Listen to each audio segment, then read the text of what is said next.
तो फाइनली ढूंढ ही लिया आपने। हाँ, मुझे उम्मीद थी आप ढूंढ लोगे।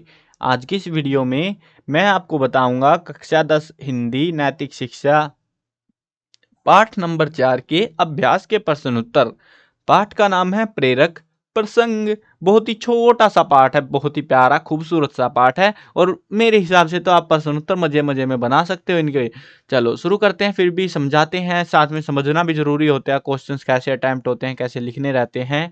चलो, मैं हूं अजय और आप देख रहे हैं CCL क्लास। आपको वीडियो स्टार्ट करने से पहले बता देता हूं, आपको ये जो बुक है नैतिक शिक्षा की, इस पूरी बुक का एक्सप्लेनेशन, सॉल्यूशन, अभ्यास के प्रश्न सब कुछ आपको मिल जाएगा प्लेलिस्ट का, और साथ में वेबसाइट का लिंक डिस्क्रिप्शन में है, चेकआउट कर लेना। अब शुरू करते हैं अभ्यास के प्रश्न उत्तरों को। पहला प्रश्न है, अर्जुन किन गुणों के बल पर श्रेष्ठ धनुर्धारी बने? यानी कि धनुर्धारी तो दो थे, है ना? कौन कौन थे? एकलव्य भी था, अर्जुन भी था, लेकिन हमसे बात किसकी पूछ रही है? अर्जुन की। क्योंकि देखो, एकलव्य तो भैया एक ही था, अकेला था, उसको कौन से गुण किस मतलब कहीं से मिले तो कुछ था नहीं, वो उसने अपने आप ही बनाया जो कुछ बनाया उसने। लेकिन अर्जुन वो सीख रहा था अपने गुरु के पास में, तो वो जो है उसके कौन कौन से गुण मिले जिसकी वजह से उसको श्रेष्ठ धनुर्धारी का नाम दिया गया, धनुर्धारी कहा गया। अर्जुन का गुरु के प्रति आदर भाव, अनुशासन, धैर्य, लक्ष्य निर्धारित करना आदि गुणों के बल पर वो श्रेष्ठ धनुर्धारी बने। देखो, जरूरी नहीं है कि आपको लक्ष्य निर्धारित करना आना चाहिए, वो तो आसान सा, वो मतलब है कॉम्प्लेक्स, बट उसके साथ साथ तुमको धैर्य रखना आना चाहिए, तुम्हारे अंदर अनुशासन होना चाहिए। तो वो जो चीजें हैं, गुरु के प्रति आदर भाव होने चाहिए, वो चीजें जो है, उन्हीं चीजों ने इसको जो है श्रेष्ठ धनुर्धारियों में मतलब उनको ऐड ऑन कर दिया कि हाँ, इसको श्रेष्ठ धनुर्धारी माना गया। एकलव्य की कौन सी विशेषता आपको अच्छी लगी और क्यों? अब एकलव्य की बहुत सारी विशेषताएं, बहुत सारी तो नहीं, मतलब ठीक ठीक सी यार है, दो चार तो बता रखी हैं चैप्टर में। तो अब आपको कौन सी अच्छी लगी वो बतानी है। देखो, मुझे तो एकलव्य की एक ही बात अच्छी लगी, वो है लगातार प्रयास करने की विशेषता। ये सबसे अच्छी लगी मेरे को, क्योंकि उसके लगातार अभ्यास की वजह से ही वह बेहतरीन धनुर्धारी बन पाया था, है ना? यही तो बात है कि उसने तीर मारने नहीं छोड़े, लगा रहा लगा रहा लगा रहा। हार मतलब हार तो सबकी होती है, लेकिन वो हार नहीं मान रहा था अपने आप से, उसको लग रहा था कि yes I can do it, और उसने वो कर दिखाया। तो वही चीज मेरे को बहुत इंस्पायर करती है, मजेदार लगी मेरे को इस बुक से, मतलब इस स्टोरी लाइन से। चलो, आपको कौन सी अच्छी लगी आप अपने हिसाब से भी लिख सकते हो। अगला प्रश्न देखते हैं, आप अर्जुन और एकलव्य में से क्या बनना पसंद करेंगे और क्यों? देखो, मैं अर्जुन और एकलव्य में से एकलव्य बनना पसंद करूंगा। अब देखो, आपका पर्सपेक्टिव अलग हो सकता है, आप बोलोगे भैया मैं तो अर्जुन बनना पसंद करूंगा, कह सकते हो, कोई दिक्कत नहीं है, ऐसा नहीं है कि उत्तर गलत हो जाएगा। ये ऐसे क्वेश्चन है जो एग्जाम में नहीं पूछे जाते, ऐसे स्वाद लेने के लिए होते हैं बस ये। अब जो जो क्वेश्चन है ना, मैं हर एक वीडियो में से बता देता हूँ कि जो जो क्वेश्चन अभ्यास वालों में से आएंगे ना, तो जब मैं अभ्यास वाली वीडियो बनाता हूँ उस टाइम पे मैं बता दूंगा कि भैया ये इंपॉर्टेंट है, इसको कर लेना, ठीक है? जो नहीं आएंगे तो भैया नहीं आएंगे, छोड़ दो, अपना मजे लो, पढ़ो थोड़ा सा, एक बार देख लो उन क्वेश्चंस में, जिसमें सीधी बात ये समझ लो कि जिस क्वेश्चन में आपकी राय मांगी जा रही है ना, वो क्वेश्चन एग्जाम में कभी नहीं आते, ठीक है? वो समझ लो बस तुम। उसके अलावा फालतू जो क्वेश्चन बच जाते हैं, चाहो तो प्रिपेयर कर लेना। चलो पढ़ते हैं इसके बारे में। अब यहाँ पे दो ऑप्शन है आपके पास, या तो आप अर्जुन बन लो। अब अगर आप अर्जुन बनते हैं तो आपको कारण देना मैं अर्जुन क्यों बनना चाहता हूँ, क्योंकि मेरे को गुरु मिलेगा सिखाने के लिए, मेरे को बहुत सारी चीजें मिलेंगी। लेकिन आज के समय में भाई, गुरु अच्छा ना हो तो गड़बड़ हो जाती है। तो मैं क्या सोच रहा हूँ, मैं तो मेरा पर्सपेक्टिव में मैं तो एकलव्य बनना पसंद करूंगा। अब एकलव्य बनना पसंद करना है तो फिर क्यों करना है? क्योंकि हम यह हमें लगातार बिना किसी के सहारे के अभ्यास जारी रखने का साहस देता है कि हाँ, तुम अकेले भी कर सकते हो, तुम कुछ कर सकते हो। जैसे कि मैं अकेला इस चैनल पे बक बक किए जाता हूँ, है ना, कोई और नहीं आ रहा।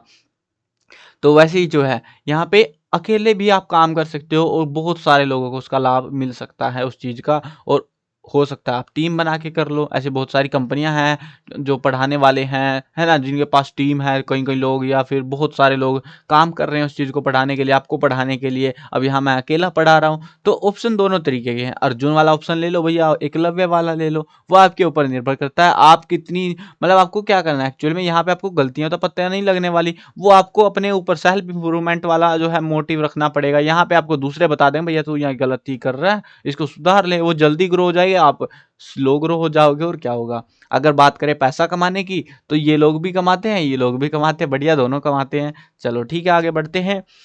अगला प्रश्न देखते हैं, सफलता प्राप्त करने के लिए किसकी आवश्यकता होती है? बहुत ही प्यारा सा प्रश्न भाई, मेहनत की और किसकी? मेहनत ही नहीं करोगे तुम, क्या मिलने वाला है तुमको? तुम जाके सो जाओ और सपने देखते रहो, निन्नी करते रहो और फिर बोलोगे भैया मेरे को तो पैसा नहीं मिला, मेरे को नौकरी नहीं मिली, मेरे को ये नहीं मिला, तो उस चिल्लाने का कोई फायदा नहीं है। क्यों? क्योंकि आपने परिश्रम नहीं करी है। तो वही लगातार परिश्रम आपको सफल बनाएगी, बस ये मोटिव ध्यान रखना। अगला प्रश्न देखते हैं, एकलव्य ने किस प्रकार शिक्षा ग्रहण करी? भाई खुद ही करी थी, किसी की जरूरत नहीं थी, लगातार अभ्यास करता गया और फाइनली सीख ही गया वो भी। चलो आगे बढ़ते हैं, आदर्श शिष्य में किन गुणों का समावेश अनिवार्य है और क्यों? ये इंपॉर्टेंट हो सकता है प्रोबेबली, ठीक है। गुरु के प्रति आदर भाव, अनुशासन, धैर्य, लक्ष्य निर्धारित करना आदि गुण आदर्श शिष्य के अंदर होने चाहिए। लक्ष्य निर्धारित करने का मतलब है आपको आपके भविष्य के बारे में पता होने चाहिए। अब हमने अर्जुन वाले में बोलोगे भाई अर्जुन वाले में भी वही चिपका रखा तुमने। देखो अर्जुन वाले में भी लक्ष्य निर्धारित करना क्या था, उसको धनुर्धर बनना था। वो लक्ष्य और टारगेट जो भी उसको अचीव करना है वो चीज़ है। तो आपका जो टारगेट है, मान लो आपको नौकरी करनी है या आपको बिजनेस करना है या जो भी करना है, तो वो लक्ष्य आपको निर्धारित करना आना चाहिए। उसके प्रति आपको जो है अनुशासन रखना पड़ेगा, पेशेंस रखना पड़ेगा, वो चीज़ें सीखनी पड़े, बहुत सारी चीज़ें होती हैं। चलो आगे बढ़ते हैं अगले प्रश्न में, भगवान बुद्ध कहाँ जा रहे थे? भगवान बुद्ध की भी एक छोटी सी प्यारी सी कहानी है। गांव में जाते हैं उपदेश देने और गड्ढे खुदे हुए मिलते हैं ना, तो वही है बस छोटी सी प्यारी सी कहानी। भगवान बुद्ध कहाँ जा रहे थे? गांव में जा रहा था भाई, और कितनी नहीं गए, उपदेश देने जावा था। ठीक है, चलो आगे बढ़ते हैं, उपदेश देने जा रहे थे वो। अगला प्रश्न है, एक से अधिक गड्ढों की संख्या से गड्ढे खोदने वाले की किस प्रवृत्ति का पता लगता है, संकेत मिलता है? तो वो था धैर्यहीन प्रवृत्ति का, यानी कि उसके पास धैर्यशाली व्यक्ति नहीं था, उसके पास पेशेंस नहीं था कि वो एक ही जगह टिक के कुछ खोद दे। वो थोड़ा थोड़ा खोद के भाग गया, तो उससे क्या पता लगता है उसके पास बिल्कुल भी धैर्य नहीं है। अगला प्रश्न है, कार्य की सफलता में परिश्रम के साथ धैर्य क्यों जरूरी होता है? इंपॉर्टेंट हो सकता है, याद रखना, ठीक है।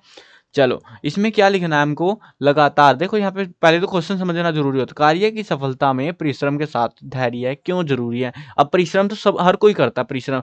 क्या बहुत सारे लोग क्या करते हैं, एक धंधे में आए और उसके बाद वो 2 दिन बैठे, भाई पैसा तो आया नहीं, दूसरे में चले गए, तीसरा चौथा पांचवा, ऐसे सरकाए जा रहे धंधों को, एक धंधे में नहीं टिक पा रहे हैं। अब ये वही बात है, और ये धैर्य अगर उसके पास नहीं होगा तो वो सफलता नहीं ले पाएगा। तो जैसे कि यूट्यूब पे होता है यार, यूट्यूब पे आपको वीडियो डालनी है, ठीक है, यूट्यूब पे वीडियो डालने लग गए। अब ऐसा नहीं है कि तुम 2 दिन या हफ्ते या महीने के अंदर वायरल हो जाओगे, तुम्हें पैसा पैसा आ जाएगा तुम्हारे पास, ऐसा कुछ नहीं होता। मैं भी 3 साल से लगा हुआ हूँ, अब भी कुछ नहीं आ रहा ढंग का। तो फिर भी लगे रहो, धैर्य के साथ लगे रहो, बस ठीक है, परिश्रम करते जाओ, आपको सफलता मिल ही जाएगी। वो चीज़ है। अब यहाँ पे जो है मेन मोटिव क्या है, वही चीज़ हमें यहाँ पे बतानी है उत्तर के अंदर, ये ज़रूरी क्यों होता है। लगातार अलग अलग कार्य करने की वजह से हमें कहीं पर भी सफलता नहीं मिलती है, और यही एक कारण है, इसी वजह से कार्य की सफलता में परिश्रम के साथ धैर्य जरूरी होता है, बस सिंपल सी बात है। अगला प्रश्न देखते हैं, अध्यापक बच्चों से उनके जीवन उद्देश्य पर सामूहिक चर्चा करवाएं। छात्र कक्षा में अध्यापक की सहायता से चर्चा करें। अब यहाँ पे देखो, यहाँ पे चर्चा किस चीज़ की करनी है, नहीं समझ में आया तो जीवन उद्देश्य का मतलब है आपको नौकरी करनी है, आपको कौन सा काम धंधा करना है, क्या चीज़ करनी है आपको भविष्य में। आप पढ़ रहे हो ना, आप कोई तो कारण होगा पढ़ने का, या फिर पढ़ के ऐसे ही घर चुपचाप बैठ जाना है।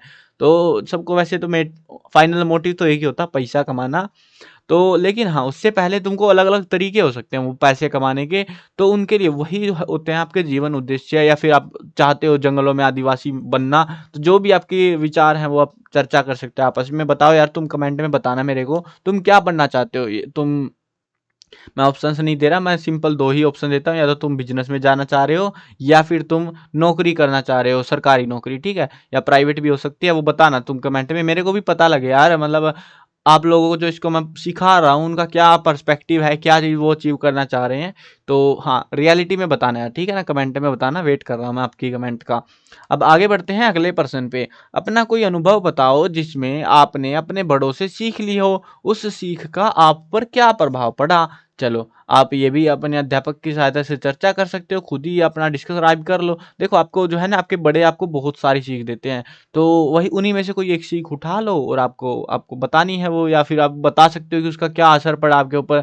जैसे बोलते हैं आपके बड़े बुजुर्ग परिवार वाले बोलते हैं, बेटा गाली नहीं देते, नहीं देते, तो आप मान लो गालियाँ देते होगे। अब आप पे के ऊपर उस सीख का क्या प्रभाव पड़ा? आपने गालियाँ देनी छोड़ दी या नहीं छोड़ी? या ऐसे ही बहुत सारे एग्ज़ाम्पल्स हो सकते हैं इस चीज़ के। या बोलते हैं ये काम बेटा गलत है, क्या आपने वही काम कर दिया या कुछ और करने लग गए? तो काफ़ी सारी चीज़ें हैं। अगले प्रश्न पे आते हैं, आधुनिक युग में गुरु द्रोण और अर्जुन जैसे गुरु शिष्य के उदाहरण खोजिए। यानी कि गुरु द्रोणाचार्य और अर्जुन, मतलब एक बहुत ही गहरा रिश्ता माना जाता है इनके बीच में। तो वही चीज़, वैसे उदाहरण, मतलब गुरु ने जो कह दिया सो कह दिया और अर्जुन ने उसको मान लिया बस। तो उसके जो है ऐसे कुछ उदाहरण आपको देने हैं, मेरे को मिलते नहीं है यार। मतलब पहले जो है ना, वो उस युग की बात है जब मिल जाते थे, जब लोग जो है वचनों के पक्के होते थे। आजकल तो भाई पैसे दे दो, 5 मिनट में ये बोला तू कौन है रे। तो ऐसी बातें हैं भाई, गुरु शिष्य मिलना काफी मशक्कत भरा काम हो जाता है आज के जमाने में। तो उदाहरण खोजना तो भाई मोस्ट मोस्ट इम्पॉसिबल है रे। चलो कोई ना, आप ढूंढ लेना, अगर आपको मिले तो छात्र स्वयं करे, अध्यापक से पूछ लेना, आप स्कूल वाले से, वो बता देंगे शायद मिल जाए तो कोई। अभी फिलहाल मेरे को कोई एग्जांपल याद नहीं है, सो मैं बताता भी तो आपको, है ना। तो काफी रेयर चीजें हो गई, दुर्लभ चीजें हैं ये मिलने में। चलो ये था आपका इस चैप्टर के अंदर। आई होप चैप्टर के अभ्यास के प्रश्न उत्तर समझ आए होंगे। कुछ ऐसे क्वेश्चन है, मतलब आधा चैप्टर आधे अभ्यास के प्रश्न उत्तर यार बकवास भर रखे हैं, टाइम पास और मजे के लिए सिर्फ आपके। कुछ 2-4 प्रश्न ही है इसमें से जो एग्जाम में शायद से पूछ ले, बाकी तो फालतू हैं। ठीक है, और बता भी दिया मैंने कि जिसमें आपकी राय है वो वाले क्वेश्चन एग्जाम में आते ही नहीं है कभी भी। ठीक है, मिलते हैं नई वीडियो में। मैं कवर करने वाला हूँ क्लास 1 से लेकर 12th तक सभी सब्जेक्ट की video, Hindi medium English medium दोनों में होने वाली है। तो यार सब्सक्राइब कर लेना, साथ में घंटी वंटी दबा लेना, ताकि जो अपडेट दूँ आपके रिगार्डिंग तो आपको बिल्कुल टाइम से मिलता रहे।